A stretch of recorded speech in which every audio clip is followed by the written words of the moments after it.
বছরের সবচেয়ে শ্রেষ্ঠ রাত হলো লাইলাতুল কদর, যেই রাতে আল্লাহ তাআলা বান্দার ভাগ্য ঠিক করেন।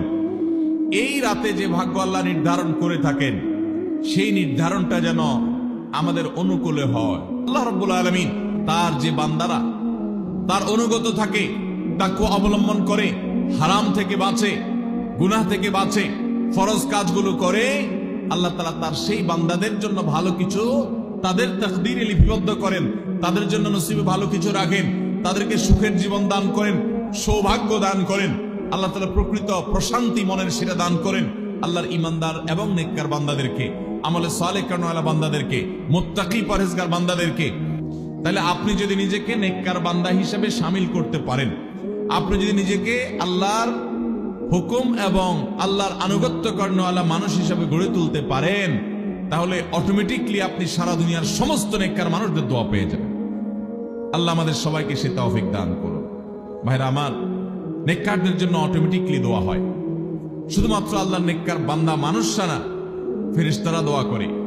আল্লাহর সকল নেককার মানুষদের দোয়া আমরা অটোমেটিক পাবো। তাহলে আমাদের ভাগ্যে যেন ভালো কিছু লেখা হয়, তার জন্য আমাদের যে আমলটা করতে হবে তা হলো আমলে সালেহ।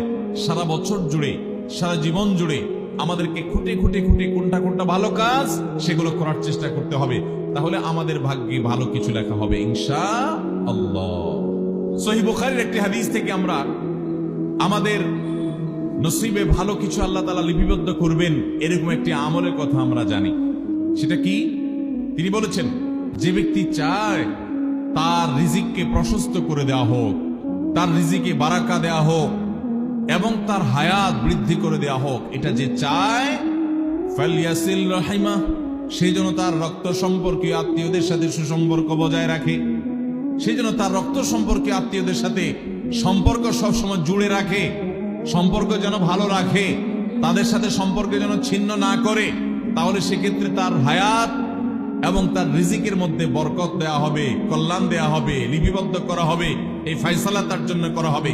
এই হাদিস থেকে বোঝা যায় যে আমাদের হায়াত, আমাদের রিজিকের মধ্যে বরকত হবে, কল্যাণ হবে, ভাগ্যে নসিবে ভালো কিছু আল্লাহ তাআলা দিবেন যদি আমরা রক্ত সম্পর্কীয় আত্মীয়দের সাথে সুসম্পর্ক বজায় রাখি। তৃতীয় আমল হলো দোয়া। কারণ এই মর্মে মুস্তাদরাক হাকিমের একটি দোয়া আছে, হাদিস আছে, যে হাদিসে নবী সাল্লাল্লাহু আলাইহি ওয়াসাল্লাম বলেছেন, লা ইয়ারুদ্দুত তাকদীর ইল্লা দুআ। তিরমিজিতে একই হাদিস আসছে, ভাষ্য ভিন্ন, লা ইয়ারুদ্দুল কাদা ইল্লা আদ-দুআ। বান্দার তাকদীর, বান্দার ভাগ্য, এটা কোনো কিছু পরিবর্তন করতে পারে না। অন্য এক হাদিসে আসছে, আল্লাহ যা ফয়সালা করেন সেটা আর পরিবর্তন করেন না। তবে এই হাদিস থেকে একটা এক্সেপশন পাওয়া যায়, সেটা হলো যদি কেউ আল্লাহ তাআলার কাছে কায়মন বাক্যে দোয়া করতে পারে, দোয়ার হক আদায় করে যদি দোয়া করতে পারে, তাহলে এই দোয়া আল্লাহ রাব্বুল আলামিনের তাকদীরকে পর্যন্ত তার জন্য পরিবর্তন করে দেওয়া হয় দোয়ার মাধ্যমে। আল্লাহ তাআলা আমাদেরকে সবাইকে সেভাবে দোয়া করার তৌফিক দান করুন। আমরা চেষ্টা করব তো ইনশাআল্লাহ। তাহলে তৃতীয় আমল আমরা পেয়ে গেলাম, সেটা হলো দোয়া। আল্লাহ তাআলার কাছে যদি কেউ চোখের পানি ফেলে দোয়া করে, আল্লাহ আপনি আমার নসিবে যদি খারাপ কিছু লেখাও থাকে সেটা থেকে আপনি আমাকে উদ্ধার করেন।